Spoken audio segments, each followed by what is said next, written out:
이스라엘은 가나안 땅에 들어가서 본격적으로 정복 전쟁을 시작하면서 여리고와 아이성을 차례로 무너뜨렸습니다. 특히 여리고와의 전쟁은 가나안 전역에 큰 충격을 줬습니다. 여리고는 어떤 성입니까? 당시 가나안에서 가장 견고한 성입니다. 높은 성벽으로 둘러싸인 그 난공불락의 요새가 전투 한 번 없이 무너졌습니다. 성을 점령한 뒤에는 아이부터 노인까지 모든 백성을 전멸했습니다. 이 소문이 가나안 땅에 퍼지자 다른 민족들은 두려움에 빠집니다. 1절을 보면 가나안 족속들이 이 일을 들었다라고 기록합니다. 이 일은 무슨 일입니까? 이스라엘이 여리고와 아이성을 함락하고 그 성 안에 살고 있던 모든 백성들을 전멸했다라는 소식입니다. 이 이야기를 들은 가나안 민족들이 다 함께 모여서 대책을 세우기 시작합니다. 2절을 보면 이스라엘과 맞서 싸우기 위해서 여러 족속들이 동맹을 맺기로 합니다. 그 중에 동맹을 맺지 않은 민족이 있습니다. 기브온 사람들입니다.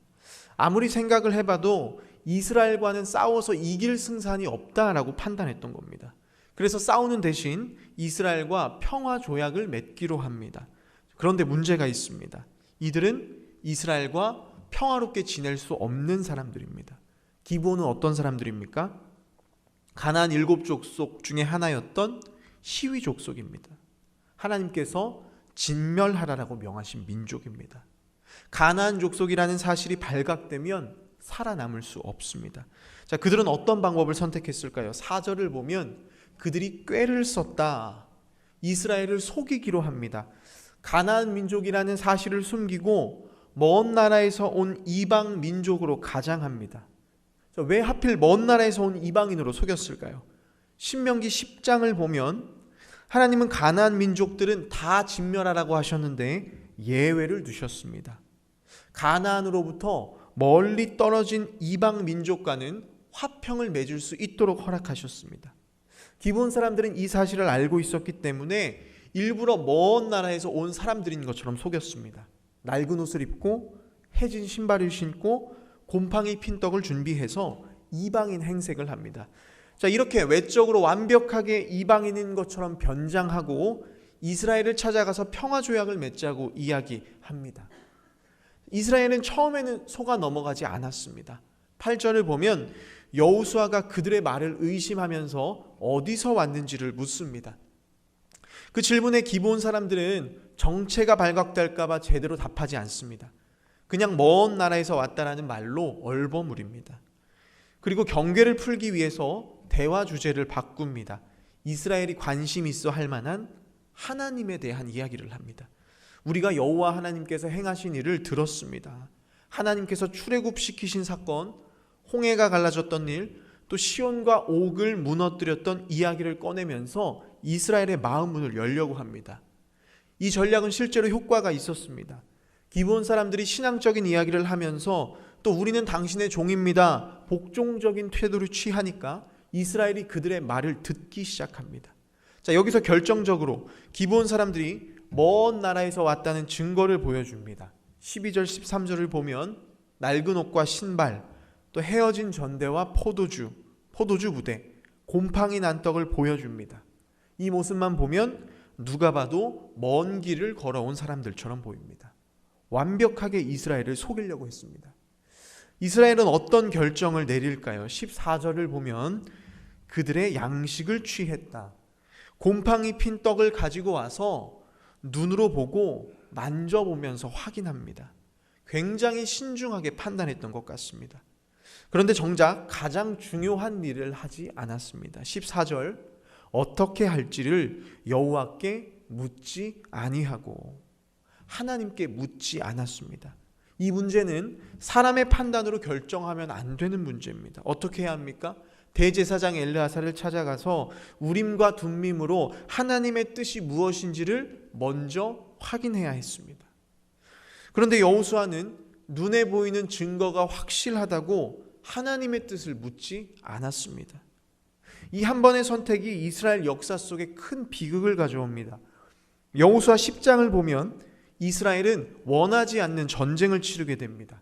기브온을 지키기 위해서 가나안 남부 5왕과 싸워야 했습니다. 왜요? 오늘 기브온과 맺은 약속 때문입니다. 또 시간이 흘러서 사울 왕은 이스라엘을 강하게 만들겠다라는 명분으로 가나안 족속들을 정리하려고 합니다. 그 과정에서 기브온 사람들을 죽입니다. 그러자 어떤 일이 일어납니까? 이스라엘 온 땅에 기근이 임합니다. 왜 재앙이 임했습니까? 오늘 여호수아가 기브온 사람들과 맺은 이 약속 때문입니다. 하나님의 이름을 걸고 그들을 지켜주겠다라고 약속했기 때문에 사울이 그들을 죽이자 이스라엘에게 재앙이 임했습니다. 이렇게 오늘 여호수아가 하나님께 묻지 않고 내린 결정 하나 때문에 이스라엘은 수백 년이 지나서까지 고통을 받게 됩니다. 15절을 보면 결국 여호수아가 기브온 사람들과 평화 조약을 맺습니다. 고대 사회에서 국가 간의 약속은 사람과 사람 사이의 약속이 아닙니다. 그들이 믿는 신의 이름으로 약속했습니다. 이스라엘은 하나님을 믿었기 때문에 하나님의 이름으로 그들과 조약을 맺습니다. 조약을 맺고 나면 서로의 땅을 방문하는 것이 관습입니다. 이스라엘도 기브온과 조약을 맺고 기브온 땅으로 갑니다.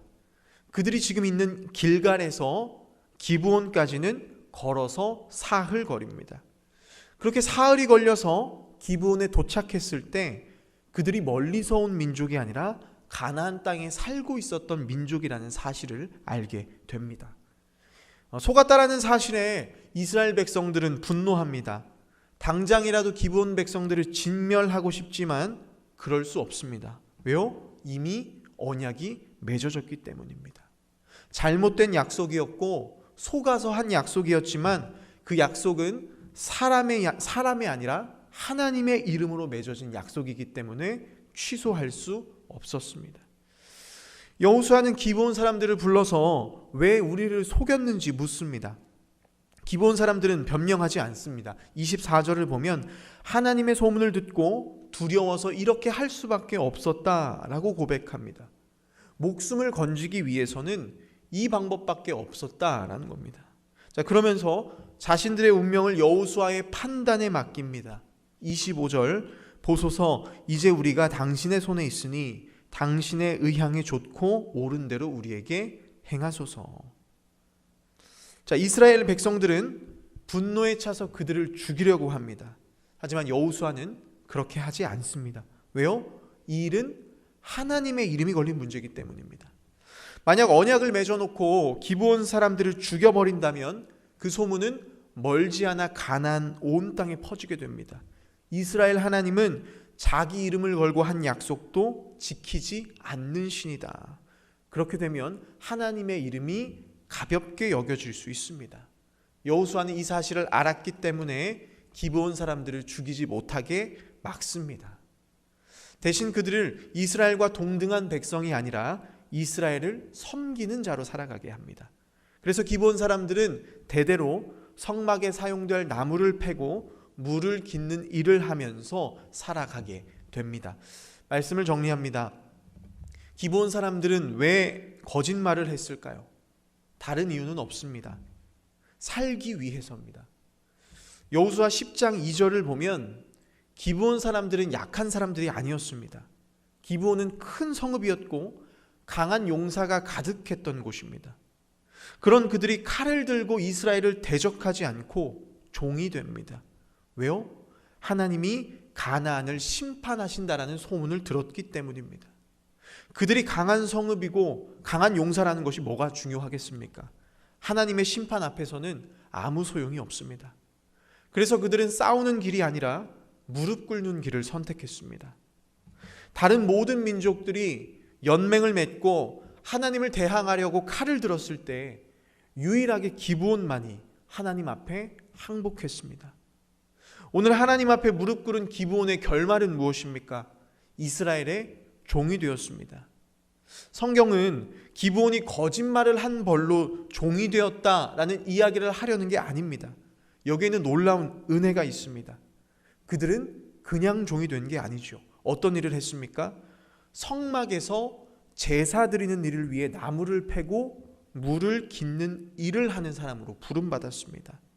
하나님 앞에 고개조차 들 수 없었던 심판의 대상, 진멸의 대상이 성막에서 일하면서 그 누구보다 하나님과 가까운 사람이 된 겁니다.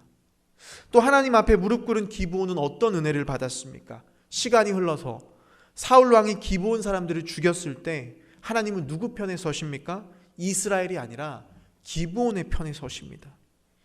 이스라엘이 기브온 민족을 죽였다라는 이유로 3년 동안 기근을 내리십니다. 그들은 이스라엘의 종에 불과했지만 하나님은 그들을 잊지 않으셨습니다. 또 시간이 지나서 다윗 왕 시대 중앙성소가 어디에 세워집니까? 기브온입니다. 우상 숭배로 가득했던 그 땅이 하나님 임재가 머무는 거룩한 땅이 되었습니다. 기브온 사람들은 하나님께 놀라운 은혜를 받았던 사람들입니다. 여러분, 은혜를 경험한 사람은 절대로 하나님을 떠나지 않습니다. 시간이 흘러서 이스라엘은 바벨론 포로로 끌려갑니다. 그때 기브온 사람들은 나는 이스라엘 사람이 아니라고 도망칠 수 있었습니다. 그러나 그들은 떠나지 않았습니다. 이스라엘 백성들과 함께 포로로 끌려갑니다. 그리고 예루살렘 재건을 위해 다시 돌아올 때 성경은 그들 중에 느디님 사람이 있었다라고 기록합니다. 그들이 바로 기브온 사람들입니다. 도망칠 수 있었지만 그들은 하나님 백성이라는 정체성을 포기하지 않았습니다. 이스라엘보다 더 이스라엘답게 살았던 사람들이 바로 기브온 사람들입니다. 여러분, 우리도 똑같습니다. 기브온 사람들처럼 자격 없고 죽어 마땅한 사람들입니다. 그런 우리들이 하나님을 믿고 그분을 우리의 구주로 고백할 때 하나님은 우리의 인생을 책임져 주셨습니다. 그들을 성소 가까이에 두셨던 것처럼 십자가 그늘 안으로 우리를 불러 주셨습니다. 또 하나님은 우상으로 가득한 기브온 땅에 중앙성소를 세우셨던 것처럼 죄로 물든 우리의 인생 항복판에 찾아오셔서 우리를 거룩한 성전으로 세워주셨습니다. 이것이 얼마나 놀라운 은혜입니까? 심판받아야 할 자들이 은혜의 보좌 가까이에 거하게 되었습니다. 이것이 우리가 받은 구원의 은혜입니다. 바라고 소망하는 건 우리에게 베풀어 주신 이 은혜를 기억하며 늘 하나님께 감사하고 거룩한 하나님 백성답게 살아가시기를 소망합니다. 그래서 가나안 땅 곳곳에 하나님에 대한 소문이 퍼졌던 것처럼 우리의 삶을 통해서 세상 곳곳에 복음의 소문이 흘러가게 되기를 소망합니다. 그 소문을 듣고 하나님께 무릎 꿇는 또 다른 기브온 백성들이 일어나는 놀라운 구원의 역사가 우리를 통해 일어나게 되기를 주님의 이름으로 부탁드립니다.